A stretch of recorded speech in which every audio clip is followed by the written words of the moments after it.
নমস্কার বন্ধুরা, মাম্পি ডেলি ব্লগে তোমাদের স্বাগত।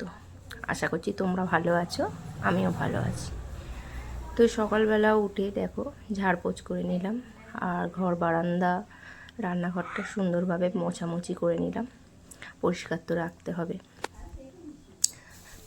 তো দেখো সকালবেলা মেয়ের এবার টিফিন বানাতে হবে, সেই জন্য চলে এলাম রান্নাঘরে। এসে মেয়ের জন্য ওই দিন বানিয়ে দিয়েছিলাম, টিফিনে ছিল পরোটা আর আলু ভাজা। ও খেতে চায় না, তবুও রোজ রোজ তো আর ডিমের জিনিস ভালো না, তাই একটু ওই দিন করে দিয়েছিলাম পরোটা আর আলু ভাজা। আর আমাদের নিজেদের জন্য বানিয়ে নিয়েছিলাম একটু চা। আর ও খেয়ে গেছিলো দুধ আর কর্নফ্লেক্স। তো যাই হোক, এইভাবে আমার মোটামুটি স্নান টান হয়ে গেছে, পুজোটা এখনও হয়নি। আর আজকে খুব তাড়াহুড়োর মধ্যে আছি, একটু যাব ব্যাংকে, দরকার আছে। আমার পার্সোনালি দরকার আছে একটু, তো যাব। আর সেই জন্য একটু খুবই তাড়াহুড়োর মধ্যে আছি। এখনও রান্না হয়নি, রান্না করে প্রায় 10:30 পৌনে 11টার দিকে বেরোবো।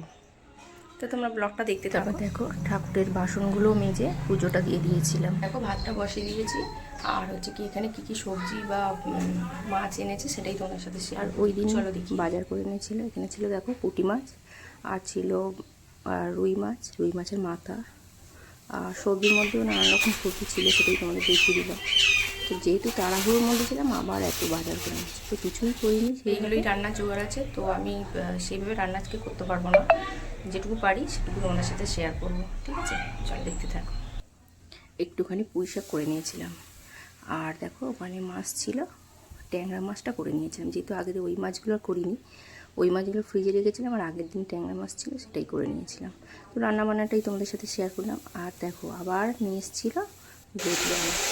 এই ছিল আজকের ব্লগটা। তো সবাই ভালো থেকো, সুস্থ থেকো, টাটা।